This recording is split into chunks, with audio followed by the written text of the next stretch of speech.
99W nakaalis na at inalis na sa listahan ang aking tropical cyclone sector matapos makatawid sa kanluran ng Palawan.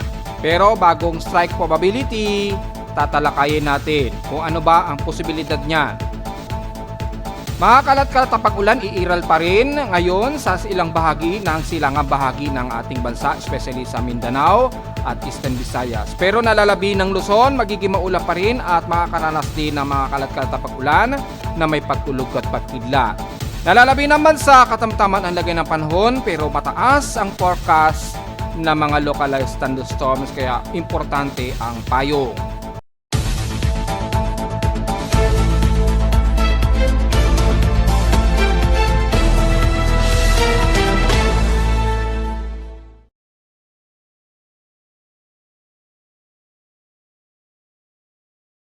Hello, good morning mga folks. Welcome po muli sa ating Daily Weather Bulletin at Analysis para sa araw ng Lunes, May 5, 2025. Ang oras nating Boss Mike may umaga ay alas 11:18 na ng umaga.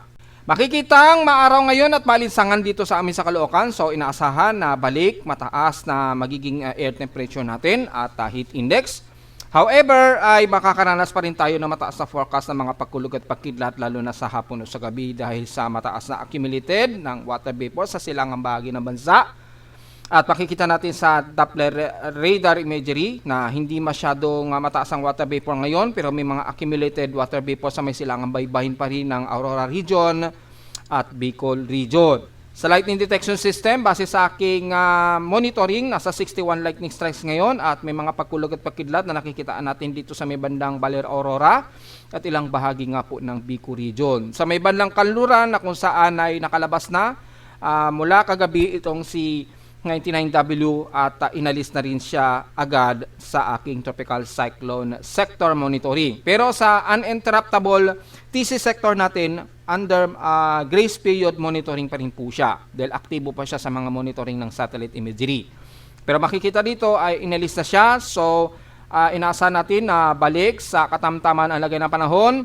Pero yung localized thunderstorms, ang Metro Manila at ilang bahagi ng Calabarzon at South Luzon ay iiral ngayong araw ha. So importante ngayon ang payong bukod sa magiging tinding sikat ng araw. Sa thunderstorm watch, nakataas ang Visayas area, well, as of 10:52 AM, kasama pa rin ang buong South Luzon, kasama na ang Palawan at hanggang dyan yan. Sa madadamay na rin ang ilang bahagi ng Mindoro at ilang parte dyan sa may bandang Marinduque at ilang bahagi nga po ng Bicol region. Expected itataas yan. Sa ngayon ay apektado ng 1 to 2 hours ang thunderstorm advisory dyan sa may bandang Palawan nga po. At maaaring matamay na rin ilang bahagi ng kanluran ng Visayas area. Sa ating current conditions, overcast, gloomy haze at few clouds po. May iral dito sa amin sa Caloocan at inaasahan na medyo hazy kami. Pero mga partly cloud dito sa mostly cloudy ang umiiral. Base sa ating forecast from prediction ay mataas pa rin ang potentially ng localized thunderstorms o pag-ulan. Nasa 100% chance po. Hanggang bukas yan ng Martes at Miyerkules, magiging partially cloudy, overcast din ang magiging panahon. Despite na magiging maulap ang ating paligid at mga kalat-kalat na pag-ulan, lalo na mamayang hapon, nakataas yan ang forecast, patuloy pa rin tayo na magiging mataas ang ating hot humid at paalinsangang panahon. Sa lowest temperature na tala, naki-weather station kaninang 4:50 AM, nakapagtala kami ng lowest of 27.1 degrees Celsius.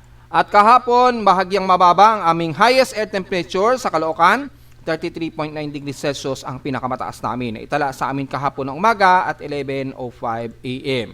Ibig sabihin, bahagyang mababa ang naging heat index namin kahapon, 47.4 degrees Celsius lamang ang naging init pandaman namin sa Caloocan. So, magiging heat index forecast natin ngayong araw as of 10:59 AM, kasalukuyang ang aking instrumentation reading, 45.3 degrees Celsius ang aming init pandama ngayon. So, nasa danger agad kami. Pero sa forecast, nakalagay 40 degrees Celsius lang daw ang inaasahan naming heat index. At inaasahang maximum ito ngayon na hanggang alas 12 po yan ngayong tanghali. At nasa extreme caution lamang ito at mababa starting 1 o'clock PM na maglalaro sa 38 pababa. So dito mababa ang forecast ng heat index pero sa aking instrumentation reading 45 degrees Celsius pa rin ang aming heat index. So matili pa rin mataas ang aming heat index mga folks. Pero sa iba't ibang bahagi ng bansa, base dito sa ating automated heat index forecast system, sa Lawag, Ilocos Norte, nasa 41 degrees Celsius po ang inyong heat index ngayon dyan as of 11 o'clock. Pero expected forecast ninyo dyan, aabot sa 42 degrees Celsius ngayong 12 o'clock ng tanghali. So, nasa extreme caution pa rin po.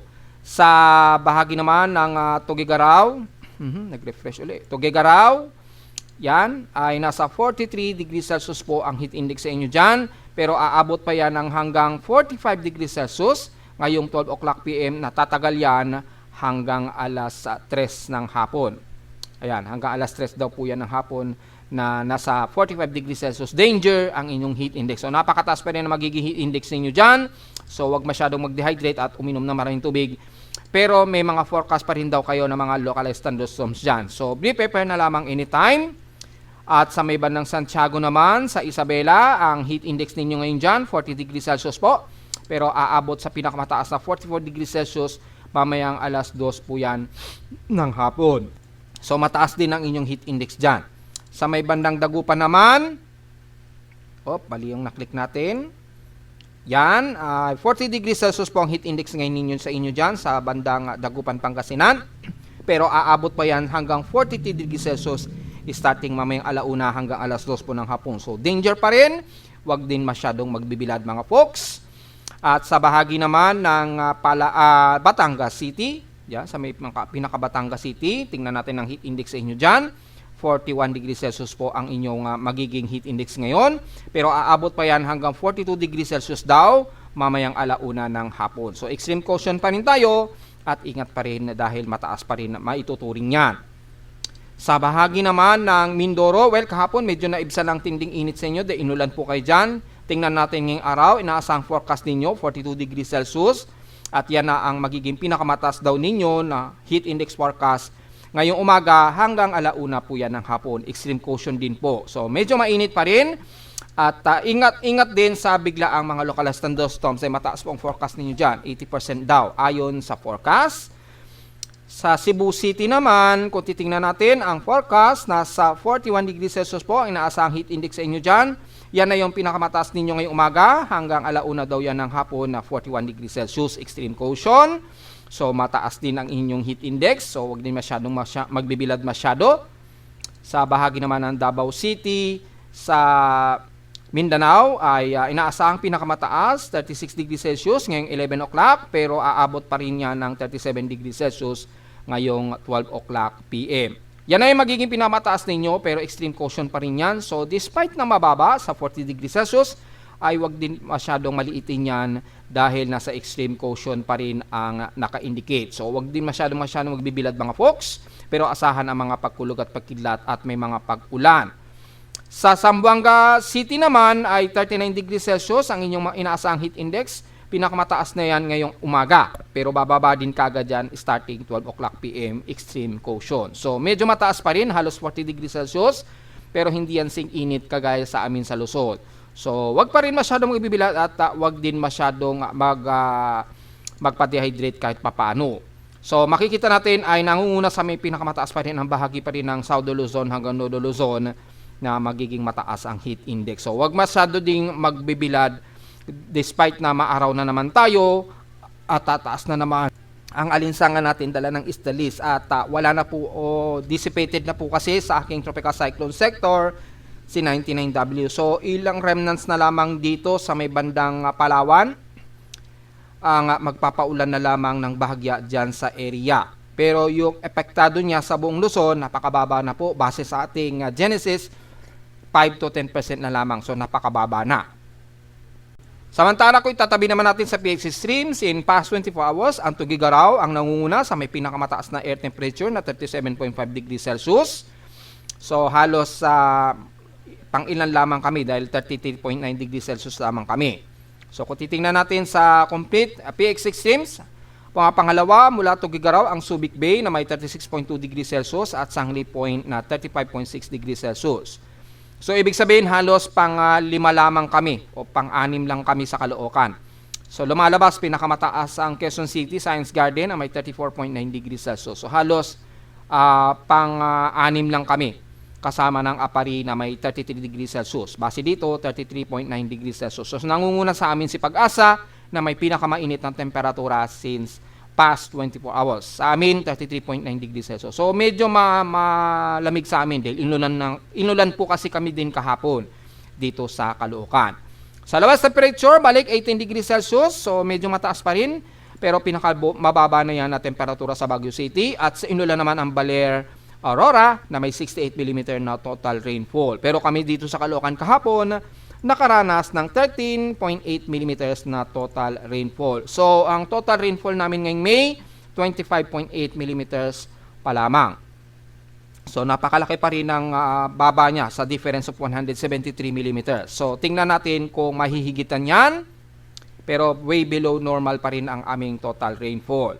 Outside humidity, medyo mataas po, medyo concentrated, 79% po. Bumaba ito ng 3% since last hour.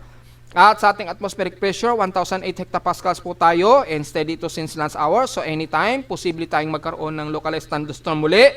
Kasama ang Metro Manila, so be ready na lamang sa mga kababayan natin sa Metro Manila. Mataas ang tsansa ng mga localized thunderstorms. Lalo na kung pumitik yan ng 1,007 hectopascals. Thunderstorm yan. Ibig sabihin, may mga pagkulog at pagkidlat na iiral sa atin. Malamang mamayang hapon yan sa Metro Manila. So, be ready na lamang sa inyong mga payong anytime. High tide and low tide status, medyo minimum low pa. Pa-high tide pa lamang po within 3 hours, mahigit pa to 47 minutes o 3:15 PM pa po. Pero nanatiling kalmado ang ating karagatan, so wala tayong magiging problema. Ingat na lamang sa lakas ng hangin, dala ng dyan sa may easterly trade winds sa dagat Pasipiko, o yung gale force winds na magiging dala niyan. Yun lamang ang medyo iingatan natin. Pero yung alon, mukhang wala naman tayo magiging problema mga folks. Sa ating almanak, sumikat ang aling araw kaninang 5:31 AM at inasang lulubog ito mamayang 6:14 PM. At sa ating moonrise and moonset, natiling first quarter tayo at 55% illuminated. Ay magmo-moonrise ito ngayong tanghali pa lang, 12:28 PM at lulubog ito kinabukasan na madaling araw at 1:22 AM. At sa ating local weather outlook para ngayong Lunes, well, partly cloudy dito ang maghapon natin at asahan ang localized thunderstorms especially ngayong hapon. 100% chance po yan, so be ready sa mga payong mamaya-maya. Bukas ng Martes, ganun din maulap ang ating maghapon na may kasamang localized thunderstorm po. Kung mapapansin ninyo, unang linggo ng May, madalas na ang mga localized thunderstorm, which is na January pa lamang, pinapaliwanag na natin yan na pagdating po ng katapusan ng Abril at pagpasok ng unang linggo ng May, raratratin talaga tayo ng mga pagkulog at pagkidlat. So mag-iingat po tayo mga kababayan, lalo na sa mga open fields, lalo na sa mga highly thunderstorm prone areas. Delikado po na tamaan tayo ng kidlat. Mahirap naman po na bigla tayong mawala na ng mahal sa buhay na aksidenteng tamaan po ng kidlat. So mag-iingat po. At sa ating chance na pag-ulan bukas ng Martes, 94% po. Ngayong araw 100%. So medyo maulan ang ating maghapon ngayong araw hanggang bukas daw. Sa lowest temperature expected, maglalaro 34 degrees Celsius. Mukhang mababa po yung expected air temperature natin base sa forecast ngayong araw hanggang bukas yan. So mukhang kontrolado ang tinding alinsangan natin. Lowest temperature expected maglalaro 27 to 28 degrees Celsius. Pero ayon sa local weather advisory natin, pero kaninang madaling araw pa yan So hindi na natin yan babasahin dahil considering dissipated na nga po at inalis na rin siya sa aking tropical cyclone sector. So considering ngayong umaga, ngayong magtatanghali ay automatic ay considering dissipated na rin yan kay Pag-asa. Sa ating short-term weather forecast, para malaman natin ang buong linggo ay magiging maulap ba at maulan? Yes, mataas po. Mula Wednesday hanggang this coming Friday, matataas ang chance daw ng pag-ulan. So madalas localized thunderstorms talaga tayo itong whole week na to bago maghalalan next Monday. So, kung malalayo inyong mga lugar at marami pa kayong aasikasuhin para sa inyong mga pagboto sa inyong mga munisipyo, asikasuhin na po ninyo dahil magiging maulan po ang buong linggo natin, mga folks. Bago lahat, kamustahin muna natin ang ating satellite imagery para sa lagay ng mga mauulan na bahagi ng bansa natin. Well, kung titingnan natin sa ating default na infrared rainbow satellite imagery, ay makikita natin na nagkakaroon ng mga kalat-kalat na pag-ulan ang bahagi nito sa silangan ng Isabela hanggang dyan sa may bandang Aurora region. May pagkulog at pagkidlat ngayon dyan, so ingat po sa mga kababayan natin sa Aurora hanggang Gabaldon, Dinggalan na nakakaranas ng mga pagkulog at pagkidlat. Ganon din sa ilang bahagi sa baybayin ng Palanan, Isabela at Makunakon, ingat po dahil may mga malawakan din kayong mga mahihina at katamtamang pag-ulan. Bagamat may pagkulog at pagkidlat. Sa kanluran, medyo overcast din tayo dyan sa may bandang Ilocos Norte. Bagamat mas maaraw sa inyo dyan hanggang dyan sa may bandang Pangasinan. Pero maya-maya magkakaroon kayo ng mga ilang partly cloudy to some mostly cloudy anytime. At may forecast din kayo ng mga pagkulog at pagkidlat dyan, especially sa hapon, sa gabi o madaling araw. Mula dyan sa may bandang Kalinga at Abra, kabilang na ang bandang Ifugao, magiging katamtaman din nalagay na panahon sa inyo. So medyo mas maaraw kayo dyan, pero may forecast din daw kayo ng mga localized thunderstorms. Kasama na ang Nueva Vizcaya at pagpasok ng Central Luzon, magiging katamtaman din ang lagay ng panahon. So medyo maaraw din sa inyo sa Tarlac at Nueva Ecija, pero sa may boundary ng Nueva Ecija at Aurora, medyo nagiging maulap na rin kayo at asahan ang mga pagkulog at pagkidlat maghapon. Mula naman sa may bandang Angeles, Pampanga, pababa niya ng Bulacan, maulap ang inyong panahon. Very gloomy rin tayo, halos kapareho ng Metro Manila. At mataas din ang forecast ng mga localized thunderstorms. So be prepared na lamang, kabilang na ang Metro Manila at Calabarzon area. So magiging maulap din tayo, mga partly cloudy dito sa mostly cloudy at maya-maya mga pagkulog at pagkidlat ang iiral sa atin. So be ready na lamang, lalo na sa buong bahagi ng Rizal, kasama na ang Infanta Quezon na yan. Pababa na yan ang bandang Mauban, Quezon, hanggang sa dulon-dulo na yan ang bandang San Francisco o dyan sa may bandang Atimunan at Gumaka. Maulap din tayo dyan at asahan ang localized thunderstorms. The rest of South Luzon, katamtaman ang panahon pero partly to sa mostly cloudy din tayo, kasama na ang area ng Kabikulan, especially dyan sa may bandang Catanduanes, Sorsogon at bandang Camarines Sur. Asahan din ang mga pagkalat-kalat na pag-ulan na may pagkidat at pagkulog ngayong hapon o gabi. Medyo prepare na lamang po mga folks. Kabilang na ang Marinduque, Masbate at ilang bahagi sa may bandang Romblon. Magiging partly cloudy rin and some mostly cloudy ilang bahagi ng Oriental Mindoro pero katamtaman ang lagay ng panahon at may forecast din na mataas at least 45% chance na kayo'y magkakaroon ng mga pagkulog at pagkidlat dyan sa area ng Occidental Mindoro. Magiging maulan naman ang parte ng bandang Culyon dyan sa Palawan, Culyon Alat at Coron, Palawan. Dahil nakikitaan natin ng mga ilang kalat-kalat na pag-ulan dyan sa area. Mataas bang heavy rain potential? Well, magiging cluster, posible. Pero mostly light to moderate showers and clusterized heavy rain showers ang iiral dyan sa area ng Coron, Palawan, pababa ng El Nido hanggang San Vicente po. Ingat po sa mga pagkulog at pagkidlat at bigla ang buhos ng ulan. Samantala, ang Puerto Princesa hanggang Batara sa Balabac, katamtaman ang lagay ng panahon muna sa inyo dyan, pero isolated din ang magiging ulan sa inyo dyan ngayong hapon na may kasamang localized thunderstorms. Sa bahagi naman ng Visayas, magiging maulap ang Eastern Samar Region at Leyte, bagamat katamtaman ang lagay ng panahon sa halos buong Visayas area. Yan. At ilan lamang sa mga magkakaroon ng mga matataas sa forecast ng mga pag-ulan na may pagkulog at pagkidlat, lalo na sa bahagi ng Tacloban, Ormoc, and the rest ng Southern Leyte. Eastern Samar Region ay maaraw tayo dyan, so medyo katamtaman din nilagay ng panahon at maaraw, pero may forecast din kayo na uulanin ngayong hapon. Ganon din sa parte ng Bohol, Cebu, and the rest ng Negros Region at Panay Island. Sa ngayon ay maaraw at katamtaman ang lagay ng panahon, pero may mga ilang isolated rain showers and localized thunderstorms na iiral sa buong Cebu City, Bohol at ilang parte nga po dyan sa may bandang Negros Oriental. Bagamat mas katamtaman at mostly friendly weather sa Panay, pero may forecast din at least 30 to 45% chance na kayo uulanin, lalo na sa may parteng Iloilo at dyan sa bahagi ng Antique. Sa Kamindanao naman ay magiging maulan din ang parte, lalo na sa silangang parte ng Mindanao dahil sa may mga nabubuo na naman tayong cluster. Papaliwanag natin yan dahil meron tayong genesis na nakikitaan dyan. Ano man yan ay ating tatalakayin mamaya, pero asahan ang maulang panahon sa buong bahagi ng Surigao Region, Agusan del Norte, the rest ng Caraga area hanggang Davao de Oro area. Moderate and some heavy rain showers pong iiral, so be prepared sa posibleng biglaang buhos ng ulan mula dyan sa may bandang Surigao del Sur, kasama na ang buong Hinatuan, Bislig, pababa na yan ang buong Davao Oriental area. Ingat sa potensyal na pagbaha at may kasamang mga pagkulog at pagkidlat anytime. Hindi rin sa ligtas sa uulanin ang bahagi ng Davao del Norte and the rest, kasama na ang City of Davao at ilang bahagi sa Davao del Sur, Davao Occidental. Partly tumusikaw diyang iiral at mga ilang localized thunderstorms. Bagamat ngayon katamtaman muna ang iiral sa Sorsogon area, makikita natin dyan mula dyan sa may bandang South Cotabato, Sultan Kudarat, pataas na yun ang bandang Maguindanao del Sur at North Cotabato.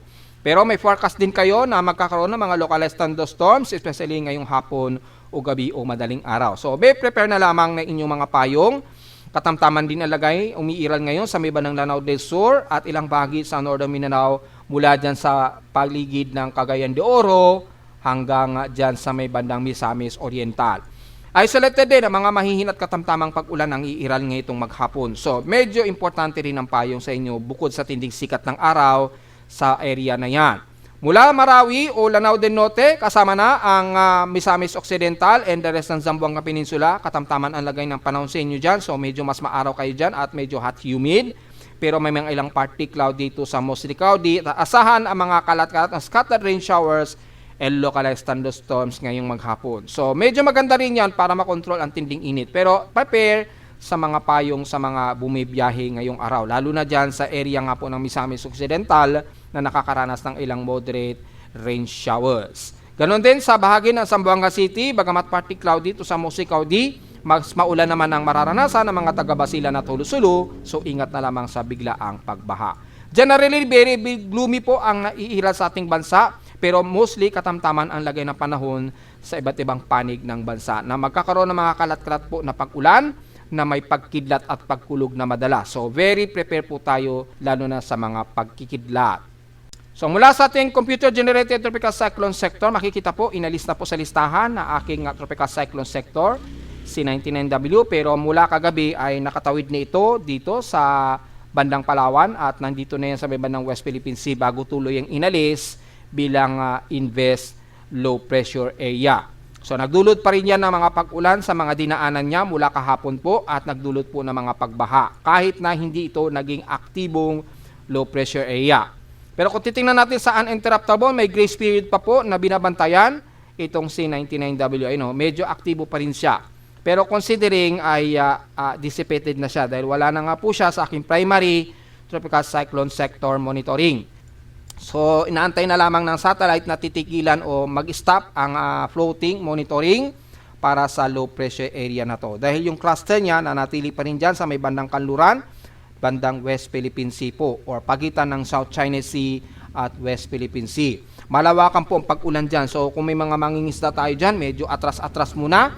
Delikado po kapag ganyang kalawak ang cluster ng mauulap. Dahil kung titingnan natin yung pinaka-AVN, makikita natin yung mataas na water vapor at grabing ulan na dala niyan. So ingat po, atras-atras muna sa ating mga mangingisda nandyan sa may bandang boundary ng West Philippine Sea at South China Sea. Lalo na sa may bandang Kalayaan Cupop Islands. Ingat po, matindi po ang dala pa rin ng remnants ni 99W. At mula naman sa ating mga forecast, wala po tayong nakikitaan dito. So diretso agad tayo sa ating tropical cyclone assessment monitoring para sa bagong genesis na lalabas at sa ating mga possible generative tropical cyclone development o tropical wave. Tingnan po natin. Mula sa ating West Pacific Basin na natiling negative po na may namamataan tayo. Pero mula sa ating tropical cyclone formation probability convergence and divergence, nasa favorable state po ang nandito sa may bandang east-southeast ng Mindanao o south of Guam. Nasa favorable po yung convectivity dito sa area na to. Bagamat malayo, pero medyo kumikilos kasi ito pan-northwestward. So medyo babantayin natin ito mga folks dahil mula sa ating tropical cyclone probability o yung kanyang vorticity ay nanatiling observable lamang siya at wala tayong nakikitaan na anumang anomaly. Sa ating ilang tropical cyclone H anomaly, mataas din po yung favorable dito sa bandang south of Guam. Pero napaka low concentration naman sa malapit sa bandang Mindanao area. So alanganin po yung pamumuo. Pero sa ating mga global spectral model, ganun din. May mga ilang convectivity lamang na lumalapit sa may Mindanao na magdadala po ng pag-ulan between May 6 to May 9, 2025 po yan. Ayun, base sa ating global spectral 925 hectopascal wind speed and direction. Sa mean sea level pressure naman, ganun din, wala tayong namamataan pa rin na anumang tropical wave. Pinakamababa lamang dito sa may bandang silangan ng Mindanao, 1,008 hectopascals pa rin. So medyo build up pa rin yung intertropical convergence dyan this week. So maaaring magdala lamang ng pag-ulan sa ilang bahagi ng Eastern Visayas at Mindanao. Mula sa ating latest tropical cyclone, strike probability, courtesy of ECMWF, within 72-hour period. Pag sinabing within 72-hour period po yan, starting May 4 po yan, hanggang May 7, 2025 po yan. Anytime mag-a-update yan. Pag pumalo ang May 5, ay malalaman natin yung latest niyan. Malamang mga mamayang tanghali po yun o hapon. Pero makikita natin yung latest niya ay nasa around 50% na maapektuhan kung sakaling mayroong surface trap o any tropical wave na makikitaan natin dyan. Maapektuhan yan ang bandang Eastern Visayas area. 50% po yan. And the rest, mga nasa around 40% pababa lamang ang maapektuhan, kabilang na ang Bicol Region, Southern Luzon, Central Visayas, at ilang bahagi dyan sa may bandang Surigao Region, at 5 to 10% naman sa may bandang Calabarzon area kasama ang Metro Manila at Mindoro area. So napakababa po ang sansa. Yan. So, yung ating weekly ay malamang bukas pa yan mag-a-update para sa possible weekly, pero yung genesis niya ay hindi pa rin nagbabago yung kanyang forecast. Ayan po, kung titingnan natin yung tropical cyclone probability ay natiling last week pa po ito. Tingnan natin pag pumasok na po yung May 5. Tingnan natin kung ganyan pa rin yung magiging genesis niya, yung tropical storm probability in extended forecast po yan. Yan. So, tingnan natin. Kasi yung ina-expect natin na second week between May 5 po hanggang May 12 po ay expected forecast natin ay ganito po. Napakababa ang probability of developing ng mga tropical cyclone at yung maapektuhan niya. Yan o, naglalaro lamang sa 30 to 40% sa Northern Luzon at 5 to 10% naman o 10 to 20% bandang Eastern Mindanao o bahagi ng Visayas area. Kung yan ang papasok pagdating po ngayong linggong ito. Tingnan natin dahil nagbabago-bago po ang forecast na yan. Pero sa ngayon ay mababa at wala tayong inaasahang babantayan o nababantay na namumuo na anumang tropical wave. Mula sa ating mga computer models ng GFS, wala rin tayong bagong nakikitaan at hindi na rin kita yung trough ni 99W.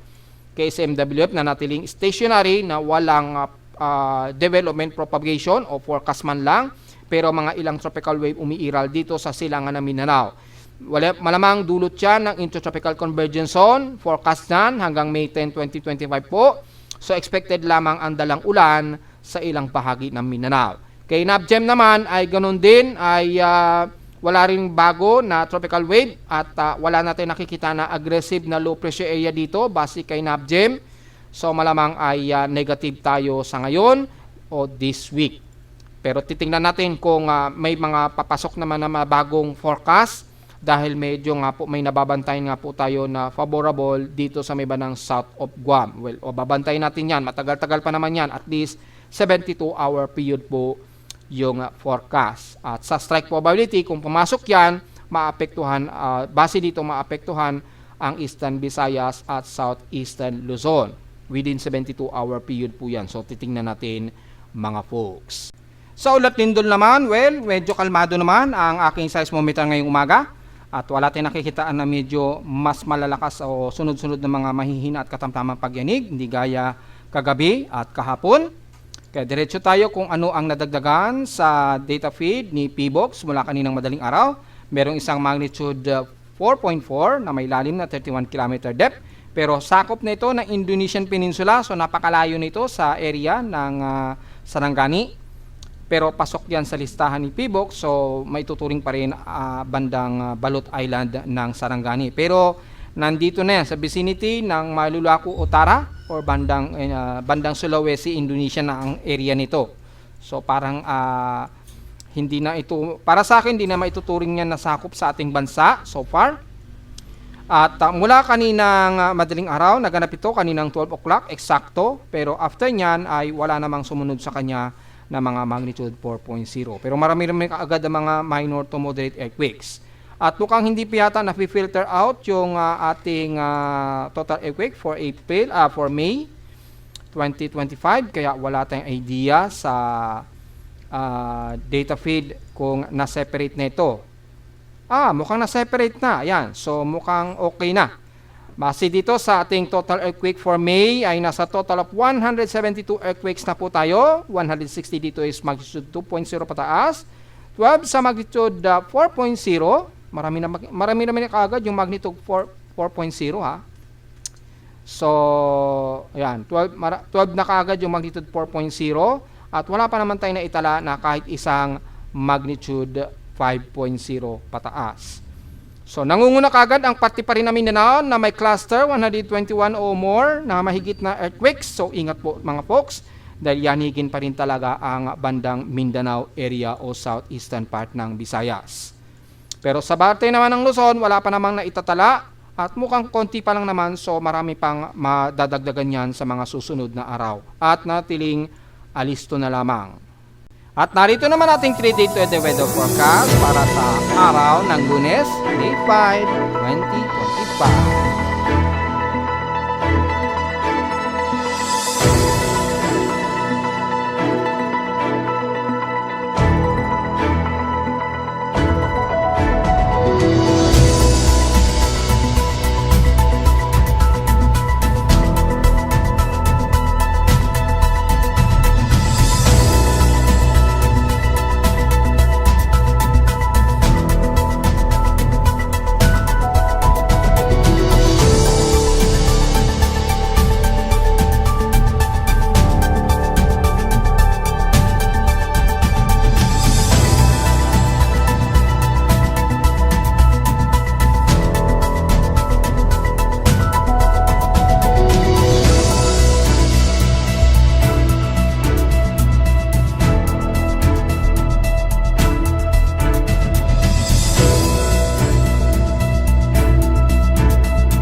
At hanggang dito na lang ang konting daily weather bulletin at analysis para sa araw ng Lunes, May 5, 2025. Huwag mong kalilimutan na mag-like, share, subscribe po sa ating YouTube channel at visit lamang anytime sa ating website na www.pimoweather.com para sa ibang detalye gustong malaman na hindi natin isama ngayong tanghali sa ating report.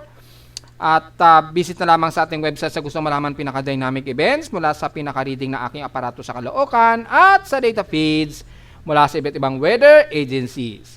Maraming salamat po mga folks at magandang tanghali po sa ating lahat.